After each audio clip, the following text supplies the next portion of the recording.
The 411 Live. Where you can learn about issues that affect us every day. State of world, 411 Live. Real people, real talk. Made to help people in our community in every way.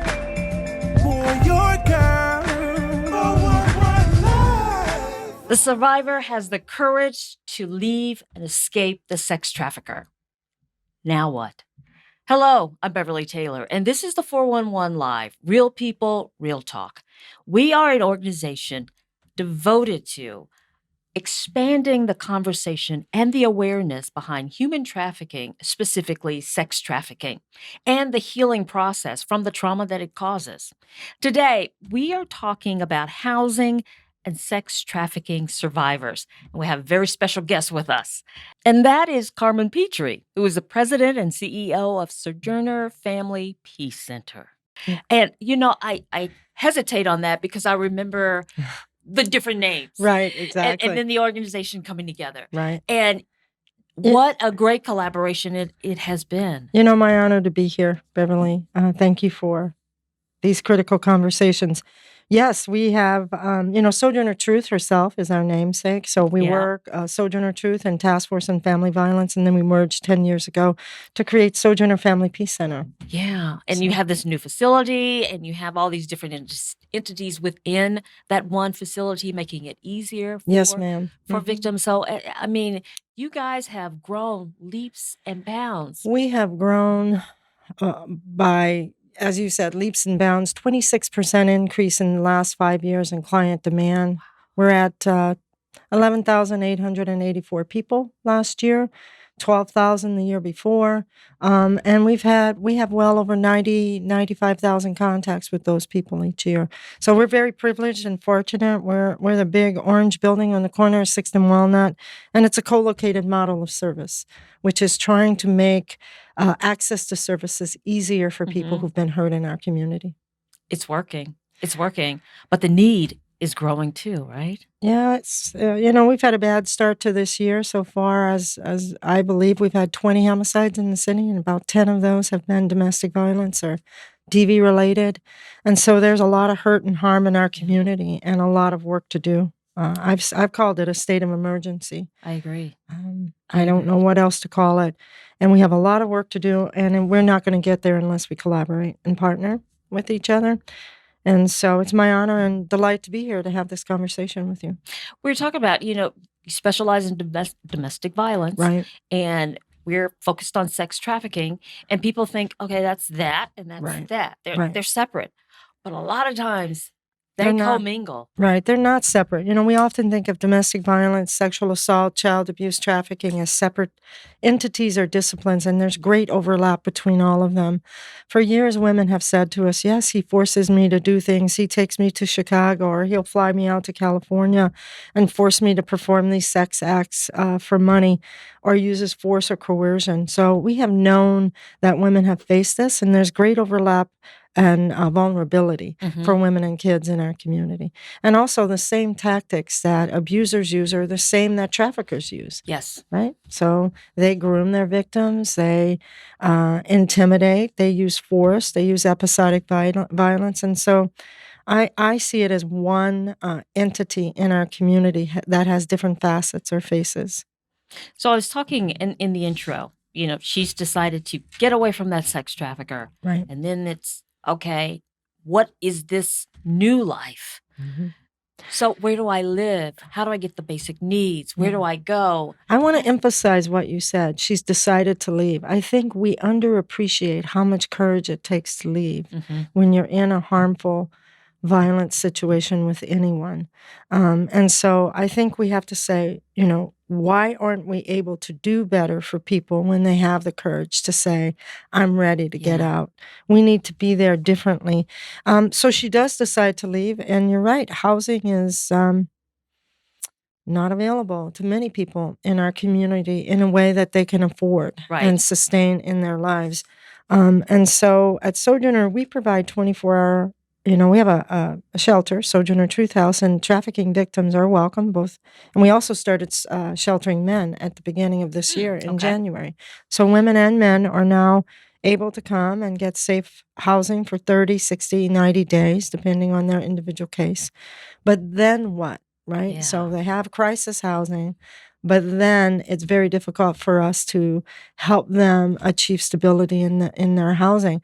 I see this as connected to lack of basic needs and meeting basic needs in our community. People don't have enough food. We have food insecurity. We've known that for years. Housing is a piece of it. You know, women come to Sojourner and say, I need safety, but then I need to know where I'm going to lay my head and how I'm going to feed my kids, right? And if I know I can go into this vulnerable situation and make money and take care of myself, it's very hard to get out of that if we don't have anything available for her and her family. Right. Tell me a little bit about the sheltering that you do provide. Well, we have 22 beds. We had an old shelter on 33rd and I Highland, remember. and it was a beautiful 4-family duplex. We had 46 women. Now we have a newly designed shelter. For instance, one of the differences, we don't use bunk beds anymore. In the old days, if you were injured or elderly and couldn't get on a top bunk, it was difficult for us to shelter you. We have a flat housing scheme or structure in the shelter. We have 11 family rooms, so we can take large families with several kids. We have rooms that interconnect, as you would find in a hotel. So if you have 10 kids, you could come. Oh, yeah, that's nice. Right? And then we have double rooms and single rooms. We have single rooms for women who are injured or elderly or need more quiet if they need that to heal. So we have a different configuration of rooms. And then we have lots of on-site partners who are available to provide services to women outside of the shelter, and they don't have to get on a bus. In the old days, we'd have to give you bus tickets to go down to get some workforce development or some information or counseling, and we provide that just on the other side of the door. So I feel grateful for the partners who are co-located. One of them is Core El Centro. They do Reiki massage and acupuncture. Oh, wow. Free of charge for our clients. So you can get access to mindfulness, movement, NIA classes, peace and healing support groups. So there's an array of services. In the shelter, we also have a computer lab available. Goodwill, who's on site, provides workforce development services. You can search the computer for housing or work resources if you need them. We have a large cafeteria and 2 living rooms and a peace room, and so it's just larger and bigger. I think more comfortable and beautiful. Yeah, it is beautiful. It is beautiful because I've been there. You were talking about the basic needs, the shelter and all that. What can we as a community do? I mean, where are we? What needs to be done? Well, I don't think it's fair of us to say to people, leave, leave, leave, and then we have nothing available, right? So many of our clients come in. Our families can't make it through the month without some sort of food support. So I think we have to look at how resources are being deployed and access to those resources in the community. We need to look at any barrier that might be in the way for families to get safe housing, deal with food needs, and their own well-being. So for us, we do provide all of those support services as much as we can. We're not a food agency that, has a food pantry. Right. So we try to build, we have some food on site. We give out groceries. We give out gift cards. We have a client emergency fund. And sometimes when we have volunteer groups, we ask them for gift cards or bus tickets so we can give them to clients who are in a state of emergency. So we try to do what we can at Sojourner. As a community, I do think we have to look at deployment of resources and access in our community. Yeah. We were talking about sex trafficking, I think, on the phone when I was talking to you, and we were talking about the predators that are after our kids. Right. I had a woman say to me this past week she was a victim and now a survivor of trafficking, and she called these men vultures who prey upon That's a good term. other people. I agree. I think it is, and what we need to understand is it's intentional. They are looking for vulnerable people to groom and bring into this cycle of trafficking. So it's intentional. They groom, and they do it in a variety of ways. They promise false work opportunities. It can begin as a romantic relationship, and Right. then the survivors moved into horrible situations. So it could start out as a dating situation. Sometimes a trafficker will get other young women or friends to recruit others Mm-hmm. into a trafficking situation. And some people are born into trafficking. We have whole families that participate in trafficking other human beings, which is kind of unimaginable to That me. is so sad. Right. It So is. within that family, they're trafficking Right. their own family members. Family members, other girls, recruiting and trafficking. So it is a business, and we do have people who are looking for others who are vulnerable, which is why we need to be connected to our young people. They go out to malls and situations, and they look for the young person who's isolated by themselves, lonely by themselves. They start to pay attention, and they start to groom that young person. We have to be connected to our young people so that they are close to us and that we have relationships with them where they can talk to us about what they're feeling, so that they don't become, uh, connected to these people who want to prey upon them. Right. And we need to have these conversations about them, about the workings of these predators, how they operate, Absolutely. so that they can recognize some of this stuff when it's happening. Absolutely. We need to help parents heal. We need to heal ourselves as adults so we can show up there for our kids. And then we need to make opportunities available for our young people to speak about the challenges that they're facing. And we need to prepare them as they grow older for being healthy adults. And there are too many of our kids who are growing up believing and seeing that violence is a normal behavior, right? And so when violence happens in your life, you get wounded, and that wound stays there. And you're looking for healing. A trafficker could take advantage of that. If you're isolated, lonely, afraid, sad, they could make promises to you or connect with you in a way that nobody else has. And we need to heal ourselves and heal and hold our children close so that they're strong and healthy and are not available for these vultures. It's so sad that we have to have these conversations with our kids to let them know that this is out there. I That agree. boyfriend, be mindful of I it. agree. Be aware. I agree. It's frightening to me that there are other human beings that are looking for vulnerabilities and are looking for opportunities to hurt others.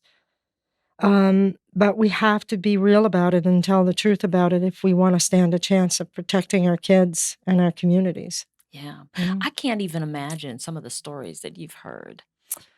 We have heard, a lot of hurt and harm at Sojourner. A lot of people who come in wounded into the center. All of us, I think, in the society we live in are, there are incredible things happening around us.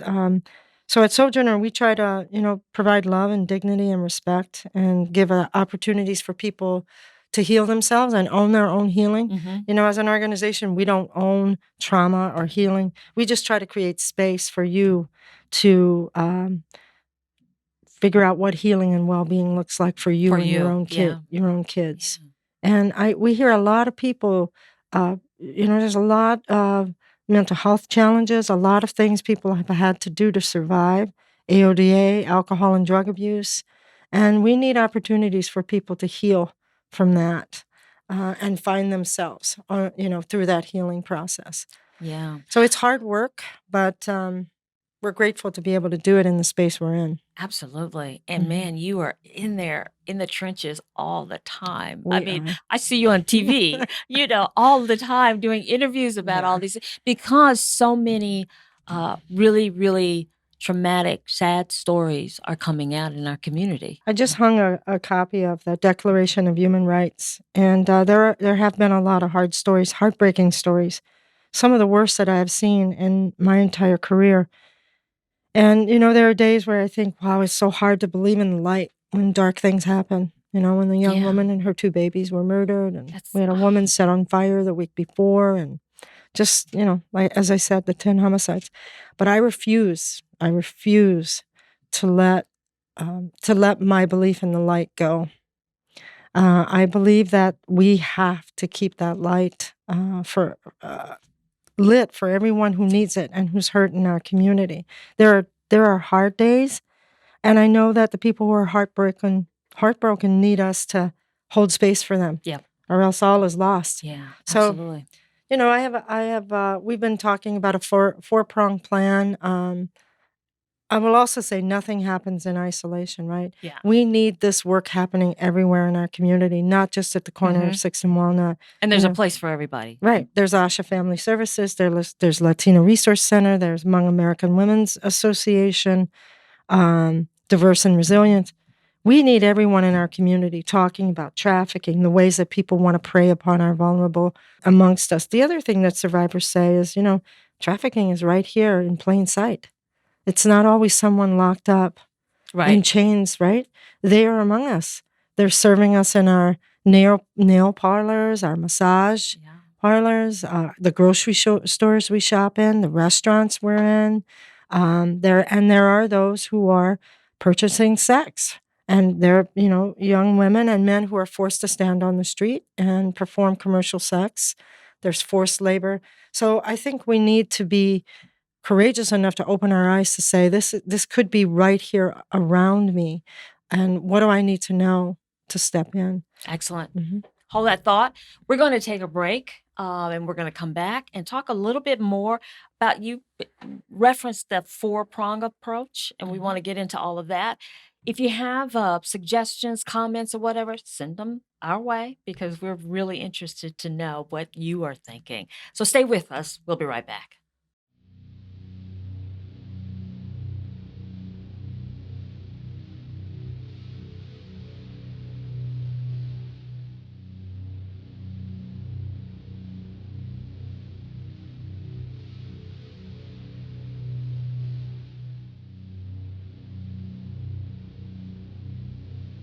Human trafficking is a global issue that is happening locally. This is a problem that we cannot ignore. Being so scared on that hotel bed and wish I had my mommy. Going back into that feeling of, man, what am I getting myself into? She rests her head on the prison to which she's chained. I'm standing there and I can't move. I can't go nowhere, I'm stuck. Drug into this spider's web, and she can't untangle herself to freedom. Him telling me how pretty I am and what I can do to trick guys out of money and what I need to do and how much money I need to bring back, and him making me change into different lingeries to take pictures of me to put me on Craigslist. Now I'm a product to be sold. Beneath this ground we walk is a hell of movement in a forced direction. Gridlocked, traffic lights, sex, currency, bodies, stock, fear, monopolized, auction, blocks. Another John, he come another one, and just being sold over and over and over and over. Minds groomed to be immune to pain. And you used to it, and you just lay there. Numb, desensitized, innocence, drained. I went from that scared little girl, from in foster care, from being molested by my stepbrother, by my foster brother, to being a lonely little girl stuck in a house, so scared with my mother, to being trafficked.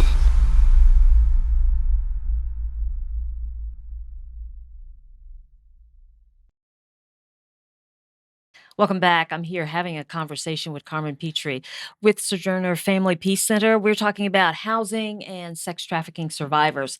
A lot to talk about, especially with the housing element. You were mentioning different housing concepts. Years ago, Victor Barnett from Running Rebels mentioned to me, he said, Carmen, if I had a house, I could put a mentor in each house and I could stabilize that whole block. And I think that that's a concept. I think Victor's brilliant. And I think that idea has a lot of merit. We should be looking at our neighborhoods that need some stability and then moving in mentor families or mentor individuals who can get their housing for free. Yeah. We should be investing in rehabbing our housing in the city in a wide-scale way. We should be looking at every property that is boarded up or needs transformation and be investing in those. And there are a lot of them. There are a lot. And then moving in people who are already doing community work and give them free housing I and like let that. them stabilize that block, right? And so the other concept that we've been looking at, we have no transitional housing for survivors of domestic violence who is shelter or trafficking in our shelter. The Y used to have a program and Daystar, but they have since closed their doors. We just met and talked to a group about starting something that I took a phrase from John Chisholm, restorative housing, moving people into same concept in a pod where you share a kitchen, but you have your own private sort of apartment, but you have an individual who would receive free housing and mentor those individuals 24 hours a day, be wow. available, and that would be their job. You know, they would have a number, maybe 8 to 10, sort of like the old college dorm concept. Yes. Right? I think we need to support people who are activists in our community in some basic ways and let them do the magic that they do, connect with other people. Right. And we're going to be exploring that concept around Sojourner and how we might be able to make that happen. Because you talk about the cost, but the money you would be saving. Absolutely. Would be Quality of life. yeah. You know, we would be mentoring individuals. So, you know, we know I've been looking at the opioid and alcohol and drug abuse problem for a couple of years. And I said at a meeting, you know, people call in the middle of the night, they call the drug dealer because the drug dealer answers and they need that, right? We need programs that are innovative, that are 24 hours, that have easy access in neighborhoods in a community-based way. And so I think we have to, that's what I meant when we have to look at how resources are deployed and actually support people creating innovation. That's good. And ownership at that community-based. Because if I need you Friday night, I don't want to wait until Monday. Right. And I come forward and say, hey, I'm ready for therapy. I'm ready for healing. I need some help. And then I tell you, well, there's a 6-week waiting list, or I don't have shelter for you now. So I think we need to be looking at every asset we have and how we might use that in an innovative way and partner with activists who are already holding the city together at the neighborhood level and supporting them and paying them for the work that they do. This is a concept I heard out of New York. Well, this is great. So this idea, this concept, I mean, are you sending it up the pike? Some of our city leaders, congressmen, not congressmen, but aldermen, county supervisors, mayor. I'm always talking to somebody. I'm trying to influence somebody all the time. You know, we're coming up with what I'm calling a 4-pronged platform at Surgenor. And, you know, we just talked with some of the hillside folks who are our neighbors and what their plans. We're partnering with them. And I'm willing to talk to anyone who wants an idea that's about trying to move us forward. So for us, the 4-pronged plan is first about these basic needs, and it would include, for us, it's an unrelenting push towards safety, right? We cannot afford to not have people safe in our communities. Yeah. So we have to be unrelenting in our approach. So we have a high-risk team. We have some resources that we do. And just right under safety is this basic needs conversation. Food and housing have to be absolutely available for people in new ways. And then employment opportunities. We have lots of people who are working 2 and 3 jobs just to sustain themselves. Right. So we need to look at employment, underemployment. So that's the first prong, safety and basic needs. The second is laser focus on children who are experiencing violence, because violence doesn't just happen out of nowhere. It comes from people believing and learning and understanding and thinking that it's normal. How does that happen? We're born into families and we see and are learning that violence is a strategy that works. That's good. And it's not to say that adults are bad people. We have to heal ourselves, as I said earlier, so we show up differently for our kids. And we need to do both at the same time. But we have to have a different approach to children who've witnessed violence, or we're going to be forever generationally in this problem. So there's several things we're doing at Sojourner, and we want to do more for kids: education, awareness, engagement for young people. There's a couple of things we did with the police department. We just produced a children domestic violence and trauma brochure that the Brewers Community Foundation printed. We have 30,000 copies. 10 we've already given away in 2 months. We want everybody to be thinking about kids and trauma and how we can help them heal and not grow up believing that it's okay to hurt somebody you love. Right. That love and violence go together. The third for us is mental health and well-being. There are so many people who come to Sojourner who have mental health challenges. You can't be a human being that's hurt and not have problems.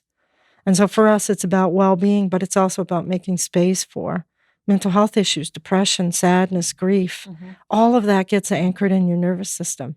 So many of our clients come in anxious. Just coming into the building helps their blood pressure go down, helps them. I had a woman say in a meditation class, "This is the first time I've ever felt calm. Wow. I've never felt that before." So mental health and well-being. And then the fourth is community engagement.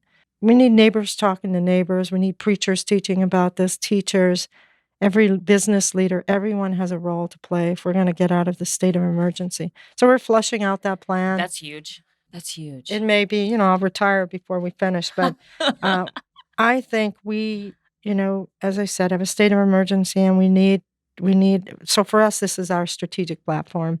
We'll be rolling it out and talking about it. Yeah, within the community, if we can make those things commonplace, talking to our neighbor and seeing where they are, what they need, sharing, Right. that would go a long way in the healing process. Right. It made me think of that Tupac line that says, "How can the devil take a brother if he's close to me?" That's good. Yeah. And then something else, when you were talking about the children, I was talking to somebody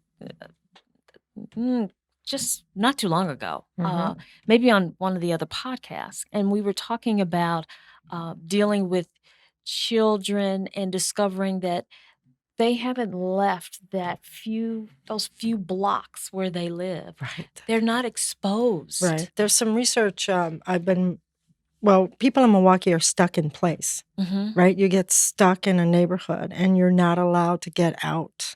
And it's beyond, it's incredible to me that we live in a city where there are some people and kids who have never been down to the lakefront. Right. Right? Right. Yeah. Have never been to the south side, or some people have never gone from the south side to the north side.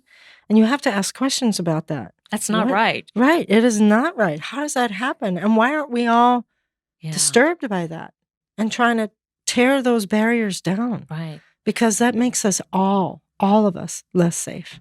Because when you're talking about the kids and being exposed to when you're just right there in that little pod that you live in, right around, it is commonplace. That's your universe. That's your universe. Right. So you need to know that that's not normal. Right. Yeah.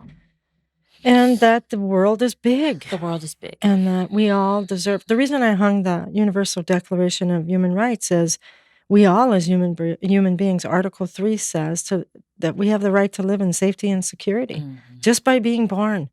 It shouldn't be determined by your zip code or that's right. the family you were born into or how much money you have or don't have or what religion you practice.